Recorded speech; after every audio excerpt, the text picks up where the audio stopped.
Howdy, cowboys. And, welcome to the, Razor Rick John. It's not even called Razor Rick, it's just called Rick. Anyways, hi again, how y'all doing? As you can tell by the title today, we're gonna be doing, my review for Nazi Shooting Simulator 2017, aka Wolfenstein II, the new Colossus. Without further ado, let's get fucking straight into it. I sound so dull, you know. I'm gonna hype the energy up in here because you know what? I'm home alone. I can do what I want. I can beat my dick on video. So yeah, we're gonna basically just kind of run through why I enjoyed about Wolfenstein 2, some of the things I didn't like, and if I think you should buy it or not, because it's 20 quid on Steam sale, and you're gonna find out at the end if I recommend it. I'm gonna start with the soundtrack of this game. I'm gonna start small. Actually, not really small, but I'm gonna start with the soundtrack of the game and how I like it. It's a very fucking solid soundtrack with a lot of metal music. Reminded me a lot of Doom, but not as heavy, not heavy metal like in Doom, like Doom Harbor, or just like straight fucking. But full fucking cycle there, didn't I? But in this game, it's kind of more lighter metal and kind of more rock music, and it fits the theme well of just like gunning down Nazis and like smacking, like slashing their necks with them with hatchets and decapitating them with hatchets and shit. There's a lot of hatchets in this game. Next, difficulty. I have notes up there because I'm a professional now. Difficulty. This game will kick your fucking ass if you're not good. I died more than a few times, I'd like to say. And I played, I think, on the medium difficulty, the one that I think it's like, so I think it was Herbie Planet or something. No, I don't. It was Herbie Planet, the one before that I played on. And yeah, even then the game still kicked my fucking ass. And I imagine even on easier difficulties, like the one where he has like the dummy in his mouth, he has like a little thing over his head. It looks like a baby, and I think it's like Can I Play or something. And imagine even on easier difficulties, it might be a bit even more tough. And it's a difficult ass game, but if you manage to, you know, outrun enemies, outmaneuver them, and outsmart them, more importantly, you can definitely get through it with a little more than less than a few deaths. One thing that really kind of annoyed me about this game was the lack of weapons, but that kind of makes up for it with the whole weapon mod system, and you can kind of turn different weapons into different weapons, like the main assault rifle, the like kind of slow firing STG-6, I think, from the first game. You can like switch on a scope for it, and it turns into the marksman rifle from New Order. And the way they kind of did a few things like that with kind of, you know, I've lost fucking track again. I'm such a fucking shit YouTuber. Why is it focusing up there? But fucking hell, like the way they kind of, you know, the weapon mod system kind of made up for the lack of kind of new weapons. Pretty much all weapons in the game are new, but kind of made up for the lack of weapons. There was a lot of weapons in the last game, and I was kind of disappointed, but you know, it wasn't a bad thing really, because like I said, weapon mods make up for it. So now, the characters in this game are really fucking good, and I'll more specifically get into a few of them later on in the video. BJ was a very, very interesting character, and one thing I found really interesting about him was his interior monologue, and how in the middle of missions or in the middle of cutscenes, he'll just start speaking out loud in his head, and it won't say it out loud, obviously, but it'll be in his head, and he'll be thinking about that, and it's, I don't know, I added a more human effect to BJ himself. BJ. Such a fucking child, I swear. But it added a more kind of human effect to I'm gonna call him Blazkowicz from now on. It added a bit more of a human effect to Blazkowicz's character, and it made him feel more real. And the voice acting for him was very fucking good. The voice acting in general for all the characters was really good. Actually, I was very, very surprised with characters like Anya and Caroline and oh, my boy Fergus. Another irk I have with this game, I'm not going to spoil it, but the ending was left kind of open for DLC, but I can if the Freedom Chronicles DLC that is already out, if that takes place after the main game, I can see why they would kind of do that, but if it doesn't, then if it takes place in the middle of the game, also happening, but I speak way too fucking fast, oh my god. But the ending was really left open for DLC or for a future game. A future game, I do not mind, but DLC is my kind of pet peeve with this thing, but I'd imagine I'll probably buy the season pass that it goes down in price when it goes down in price. I actually think it's on Steam sale now, so I might buy it. I'm not sure, but DLC looks good, and more Wolfenstein is more Wolfenstein. The readables, everything you can pick up around the map, collectibles, and that. I didn't read shit in this game, so but there was a lot of stuff you could collect and read. I think I missed. No, I didn't miss anything. Fuck.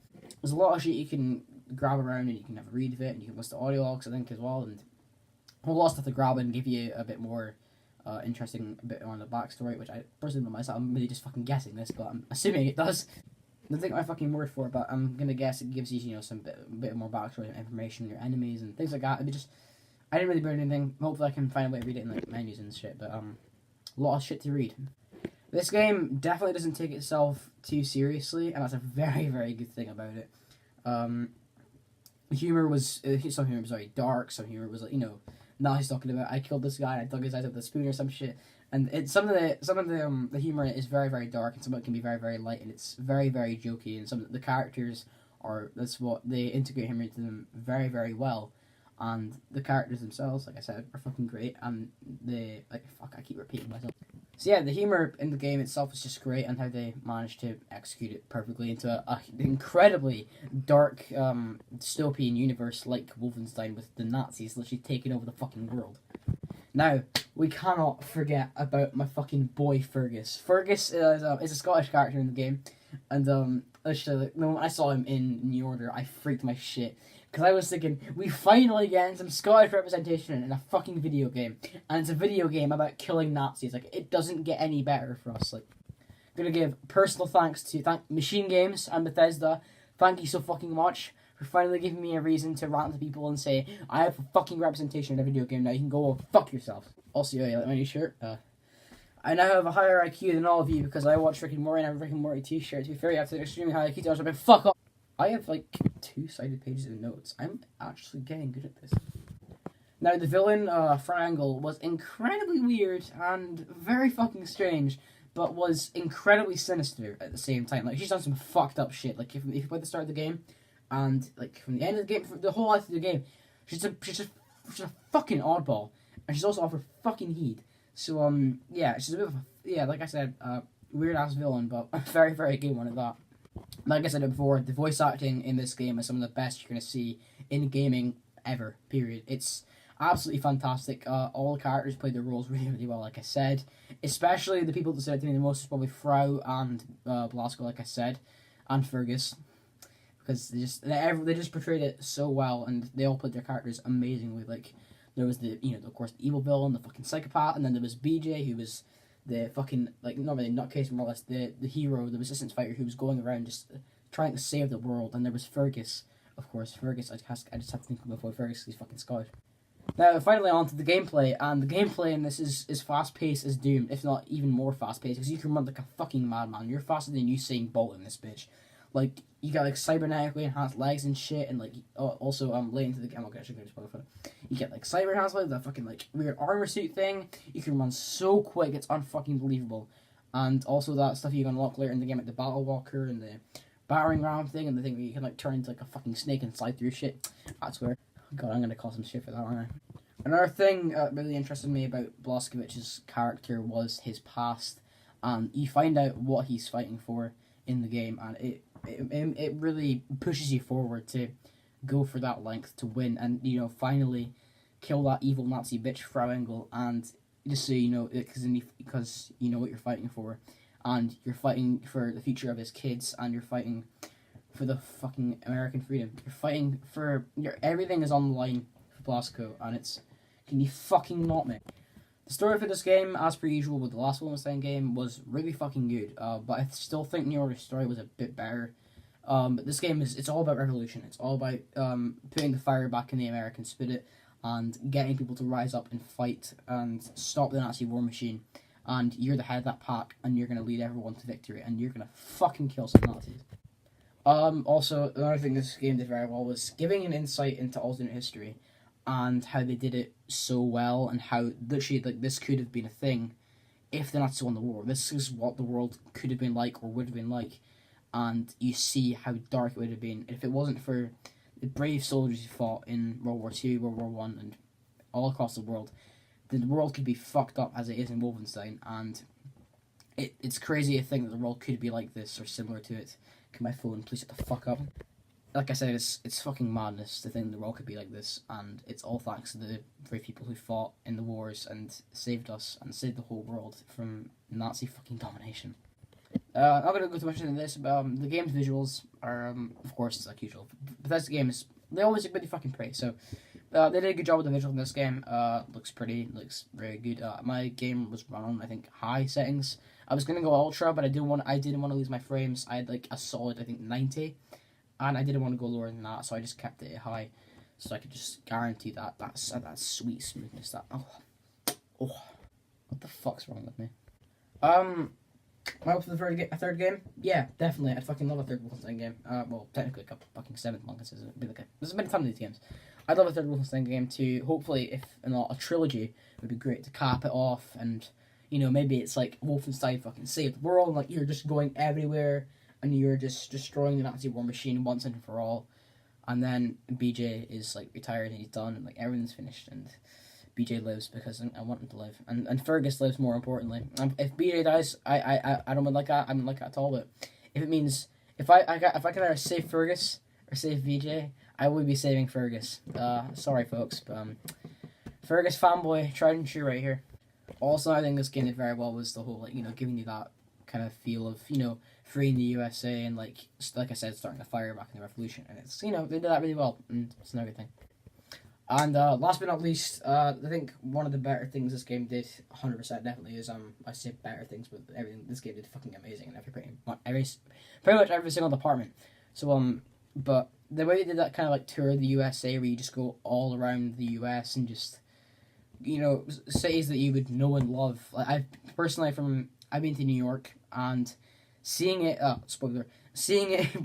being bombed by a fucking nuclear bomb is astounding, because I've been, of course it wasn't the same in fucking 61, I think this game's set.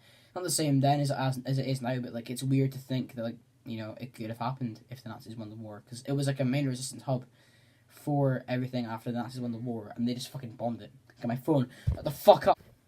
And yeah, the way I kind of did the whole tour thing, where you go around everywhere. You go to New Orleans, you go to New York, like I said, you go to fucking what's the other place? Roswell. That's it. You go to Roswell as well. You go to Texas. You got a lot of places, and the way I did that was very smart and well executed. So, GG. That's my review for Wolfenstein II, the new Colossus, or aka Nazi Killing Simulator 2017. Of course, I would recommend this game highly. I'm giving this game all the praise. I'm sucking its dick to the point where its dick's gonna fall off from all the moisture on it. This game is £20 right now on the Steam sale, and I think it's even less on Xbox and PS4. So I would absolutely highly recommend you buy this game, because I think you're gonna get about 8 to 9 hours of gameplay here, and it's well worth it. Highly replayable as well. I haven't played it again since I finished it, but this game is definitely going to have some replay value with different, also the different timelines, like the Wyatt and Fergus timeline. I feel like it's going to be replayability with that, especially, also weapon mod. A lot of shit you can do to get this thing to be replayable. So yeah, definitely, highly recommend to anyone who's a fan of first-person shooters and story-driven linear games. And also, this proves single-player games are not fucking dying, so EA can go and finger blast himself with a fucking rocket. I'm gonna end on that though. Thank you very much for watching this video. I'm not sure how long it's gonna be. Probably gonna be as long as other fuckers, but yeah, this will probably be my last video for the year. If not, maybe one more. But if it is, probably not, but maybe. I'm gonna keep saying this until I fucking do it. But yeah, once again, thank you all for all the shit there, all the shit support. Fuck's sake, thank you all for the support. Recently, especially on that video, it did really, really well. Likes and ratings wise. So yeah. Thank you very much. If you like this video, be sure to smash a fucking like with a fucking machete hammer. I swear this one much the fuck. Be sure to smash like if you enjoyed this video. If you're new, oh my god, I'm disgusting. I'm picking my fucking. I'm not picking it. I'm just etching it. Okay. I promise I'm not a vile human being. Yeah. If you like this video and you want to see more like this, then be sure to subscribe and smash that red button with your tiny penis. Or your nothing, or your vagina. We don't discriminate here. This is a family-friendly PG. Yeah, thanks for watching. See you later, cocks. What you guys want to see? Funny meme? Pickle Rick, get it? Because he's got green shit coming out his mouth. Pickle Rick 2 confirmed. Fuck off, you nonsense.